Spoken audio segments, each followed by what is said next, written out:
Dear student, welcome back again. Last video में हमने discuss किया था स्पाइनल रिफ्लेक्सेस के बारे में, कैसे स्पाइनल कॉर्ड रिस्पॉन्स देती है, कैसे मैसेज को पहुंचाती है हमारे इफेक्टर ऑर्गन तक। आपको रिसेप्टर इफेक्टर ऑर्गन्स के बारे में पहले क्लियर करना है, इफेक्टर, रिसेप्टर और स्टिमुलस।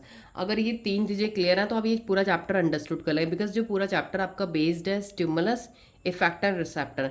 मैंने अलग अलग वीडियोस बनाई हैं, you can go to my YouTube channel and see the play list of class 10th biology, वहाँ मैंने पूरा एक्सप्लेन करा है लाइन टू लाइन। तो let's come to the cerebral reflexes. तो सेरिब्रल जो होता है वो ब्रेन का पार्ट है, तो ये वो एक्शंस हैं, वो रिफ्लेक्शन जो ब्रेन देगा, ब्रेन इनको रिस्पॉन्स करेगा कि क्या करना है, क्या डिसीजन लेना है, ये डिसीजन ब्रेन देगा। इससे पहले जो पढ़ा था वो डिसीजन स्पाइनल कॉर्ड दे रही थी।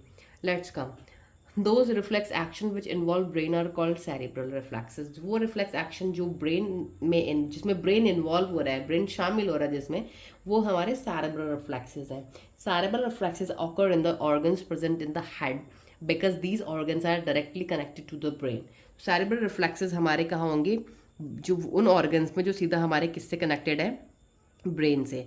This will become clear from the following example. देखिए कैसे, our eyes are present in the head. तो देखिए एक चीज़ और ध्यान रखना कि सेरिब्रल रिफ्लेक्सेस वहाँ होंगे वो ऑर्गन्स में जो ऑर्गन्स हमारे हेड में है। आपकी हेड, आपको पता है ना आपका हेड क्या है, पूरा ये खोपड़ी, आपके पूरा ब्रेन वाला रीजन। यहाँ पे जो प्रॉब्लम्स एक्शंस होंगे, स्टिमुलस होंगे, वो आपका ब्रेन रिस्पॉन्स करेगा। ठीक है, जैसे कि देखिए हमारे हेड में क्या है, आइज प्रेजेंट है हेड में, तो क्या होगा, डिम लाइट होगी जब बहुत कम रोशनी से रात में। फॉर एग्जांपल ले लीजिए, आपका जो प्यूपल होता है आइज के, a hole in the front of eye. आपके आइज में एक होल होता है, बीच में काले रंग का स्पॉट होता है, जो आपके आइज में काले रंग का गोला होता है ना, वो आपका प्यूपल होता है। वो प्यूपल आपका डिम लाइट में फैल जाता है, लार्ज हो जाता है, so that more light can enter into the eye, ताकि ज़्यादा से ज़्यादा रोशनी आपके उस पीपल के अंदर जाए और आपको कोई भी ऑब्जेक्ट क्लियरली दिखे डिम लाइट में भी। ये आपने देखा होगा। ठीक है, now when a bright light shines into your eye, जब बहुत ब्राइट लाइट, बहुत तेज़ की लाइट आपकी आईज में शाइन करती हैं, तो आपका पीपल जो होता है वो क्या हो जाता है, ऑटोमेटिकली बिकम स्मॉलर, और वो हो जाता है बहुत छोटा। क्यों? ताकि आपकी आंख में डैमेज ना हो। ज़्यादा रोशनी से आंखों में भी डैमेज होता है, इसलिए कहते हैं टॉर्च मत मारो, आंख में डैमेज हो जाएगा। The contraction of pupil of eyes automatically in the presence of bright light is an example of cerebral reflexes।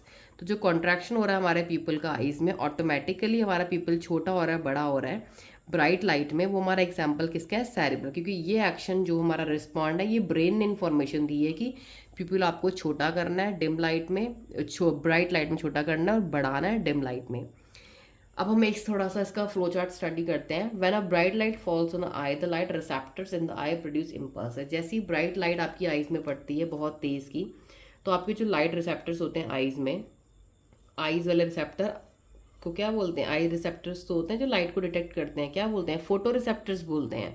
तो आप यहाँ लिखिए फोटो रिसेप्टर, जब तक नहीं लिखोगे नहीं सीखोगे। ये क्या करते हैं, इम्पल्सेस प्रोड्यूस करते हैं, इंफॉर्मेशन, आईज में लाइट पड़ी, इंफॉर्मेशन सीधा सेंसरी न्यूरॉन से कहाँ गई आपकी, message to of bright light in form of electrical impulses to the brain. तो ब्राइट लाइट की इंफॉर्मेशन सेंसरी नर्व्स के थ्रू आपके ब्रेन में पहुंच गई। अब ब्रेन ने क्या करा, the brain produces the response. Brain का काम है भाई रिस्पॉन्स देना है। क्या रिस्पॉन्स देना है, the response produce by brain is carried by motor nerve. Brain ने रिस्पॉन्स दिया, वो रिस्पॉन्स मोटर नर्व वापस लेके कहाँ तक पहुंची, circular muscle of the iris of the eyes में, आईज में इंफॉर्मेशन लेकर आई। The circular muscles of the iris of the eye contract. तो जो आईज की जो इरिस जो मसल्स होती हैं उसकी, वो कॉन्ट्रैक्ट करती हैं, जिसकी वजह से जो पीपल का साइज है वो कम होता है। इरिस की मसल कॉन्ट्रैक्ट करेंगी तो पीपल जो होल है उसका साइज भी क्या हो जाएगा, कम हो जाएगा। As the size of pupil become smaller, the amount of light entering the eye is reduced। जैसे पीपल का साइज स्मॉलर होगा तो जो लाइट एंटर हो रही है आपकी आंखों में वो भी कम होगी, क्योंकि पीपल ही लाइट को एब्जॉर्ब करता है। All this happens very quickly. ये सारा मैकेनिज्म जो होता है वो बहुत ही क्विकली होता है। अब आपको फ्लो चार्ट में दिखाऊंगी। सी नाउ, डिम लाइट में देखो, डिम लाइट में आपका पीपल कितना फैला है, क्योंकि आपको रोशनी अपनी आंखों में जितनी मिल रही है उतनी लेके जाए आपको कुछ दिखे। ब्राइट लाइट है, बहुत तेज़ सूरज की रोशनी की तरफ आंखें करके देखो, पीपल बिल्कुल छोटा हो जाएगा, क्योंकि बहुत तेज़ रोशनी जा रही है तो आपकी आंख डैमेज ना हो। अब इसका हम फ्लो चार्ट पढ़ते हैं, ये मोस्ट इंपॉर्टेंट है, प्लीज़ मेक स्टार। इसमें देखिए क्या है, सबसे पहले स्टिमुलस क्या है। स्टिमुलस पता है आपको, any change in the environment. यहाँ पे स्टिमुलस क्या है, ब्राइट लाइट, बहुत तेज़ लाइट है, किस में पड़ रही है, आइज़ में। आइज़ में कौन से रिसेप्टर्स हैं, photo receptors. Here you can write also photoreceptors. Photoreceptors में लाइट, आइज़ की सेल्स में लाइट पड़ी, इन्फॉर्मेशन यहाँ से सीधा सेंसरी न्यूरॉन ने बोला कि बहुत तेज़ लाइट आ रही है, इन्फॉर्मेशन भेज दी ब्रेन को। किसने भेजी? सेंसरी नर्व्स ने। इन्फॉर्मेशन यहाँ तक गई। अब यहाँ से ब्रेन ने बोला कि अच्छा अब हमें क्या करना है, हमें अब अपने आइज़ की पीपल को छोटा करना है क्योंकि बहुत तेज़ लाइट पड़ रही है। तो उसने इन्फॉर्मेशन भेजी मोटर न्यूरॉन्स के थ्रू। कहाँ पे? इफेक्टर में। इफेक्टर कौन है? जहाँ पे चेंज लाना है। अब चेंज कहाँ लाना है आपने? पीपल में तो चेंज कैसे आएगा? पीपल में चेंज ऐसे आएगा जब आपके circular muscles of iris of eyes हैं, जो सर्कुलर मसल्स हैं आपके इरिस की, वो क्या होंगी? कॉन्ट्रैक्ट होंगी। जैसे ही वो कॉन्ट्रैक्ट होंगी पीपल आपका क्या हो जाएगा? श्रिंक, सिकुड़ जाएगा ऐसे। ये आपका रिस्पॉन्स हो गया और आपका जो लाइट है वो आपकी आंखों में ज़्यादा नहीं जाएगी। तो ये एग्जाम्पल हो गया reflex arc showing cerebral reflex action. तो जो हमारे हेड में, जो हमारे हेड वाले रीजन में जो भी चेंजेस होंगे वो सारे हमारे ब्रेन कंट्रोल करेगा। हेड के अलावा पूरी बॉडी के एक्शंस को कंट्रोल कौन करेगा? Spinal cord. तो आपको ये डिफरेंस याद रखना है, मोस्ट इंपॉर्टेंट डिफरेंस है। अब हम नेक्स्ट टॉपिक डिस्कस करेंगे, how effectors cause movement, action और मूवमेंट। कैसे इफेक्टर्स हमारे एक्शन और मूवमेंट्स को कॉज कर सकते हैं। तो इसमें देखिए क्या है, when a motor nerve impulse send by spinal cord reaches the effector organ then the muscle cause action और मूवमेंट। जब भी हमारी कोई इम्पल्स स्पाइनल कॉर्ड इन्फॉर्मेशन कोई भेजता है तो हम क्या करते हैं? कोई भी एक्शन करते हैं, जैसे कि लिफ्टिंग हैंड कर लेते हैं हॉट प्लेट से। तो will describe how muscles are able to move in response to electrical. हम देखते हैं कि कैसे हमारी मसल्स जो है वो मूव करती हैं and cause action. Muscles are made up of muscle cells. तो यहाँ पर मतलब मसल्स के बारे में दे रखा है, तो आप यहाँ मसल्स के लिख लो कि मसल्स कैसे चेंज एक्शंस करती हैं।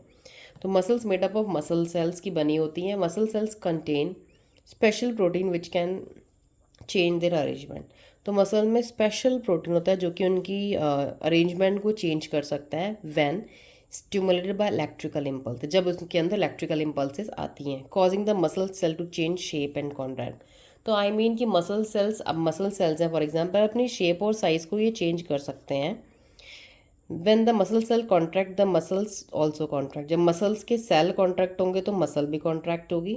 कैसी कॉन्ट्रैक्ट होगी? जैसे मसल है ये पूरी कॉन्ट्रैक्ट हो गई, शॉर्ट हो गई ऐसे, ये थी, ये शॉर्ट हो गई ऐसे। For example when electrical impulse is send by the spinal cord, जब इंफॉर्मेशन स्पाइनल कॉर्ड से आती है या ब्रेन से आती है, stimulated the bicep muscle of upper arm. जो हमारे बाइसेप होते हैं, जो हमारे हैंड की जो मसल्स थी ना, अभी हमने पढ़ी थी पीछे, ये मसल्स हमारी क्या होती हैं? बाइसेप्स की अपर आर्म, मतलब आपके हाथ का जो ऊपर वाला, आपकी जो कोहनी के ऊपर वाला हिस्सा है वो आपका बाइसेप होता है। तो जो बाइसेप होगा अपर आर्म का, they make bicep muscle to contract. तो आपकी बाइसेप की मसल क्या होंगी? कॉन्ट्रैक्ट होंगी। And when bicep muscle contract, जैसी बाइसेप मसल कॉन्ट्रैक्ट होंगी क्या होगा? It pulls on the bone of lower arm and make it move. तो आपकी जो बोन होगी लोअर आर्म की वो पुल होगी, वो खींचेगी पीछे को और आप अपना हाथ ऊपर को उठा लोगे। तो मतलब कि मसल कॉन्ट्रैक्ट होने से आपकी बोन्स भी पुल होती हैं और अपना हाथ हटा के आप सीधा प्लेट से हटा लोगे। Please note that contraction of muscles caused by action of electrical impulse is reversible process. तो ये रिवर्सिबल मतलब फिर मसल्स अपनी कॉन्ट्रैक्ट होने के बाद फिर से वो रिलैक्स हो जाएंगी। तो इस तरीके से आपका होता रहता है। तो ये देखिए आपकी मसल है, ये बाइसेप है आपका, ये हाथ का ये बाइसेप है ना, यहाँ बॉडी बिल्डर शो करते हैं। तो ये आपका कॉन्ट्रैक्ट होता है जब जैसी इन्फॉर्मेशन आपकी कहाँ से आती है? स्पाइनल कॉर्ड से। उसके बाद ये नॉर्मल अपनी शेप में भी आ रहा है। तो ये मसल्स क्यों कॉन्ट्रैक्ट होते हैं? क्योंकि ये स्पेशल प्रोटीन्स के बने होते हैं। कॉन्ट्रैक्ट होने के बाद यहाँ से आपकी बोन को पुल करते हैं, बोन इधर को पुल होती है और आपका हाथ पीछे हो जाता है। This is the way how your muscles contract during and you can say कोई भी रिस्पॉन्स देने के लिए या कोई भी आपका एक्शन या मूवमेंट को करने के लिए। तो this topic is completed. Thank you and stay tuned.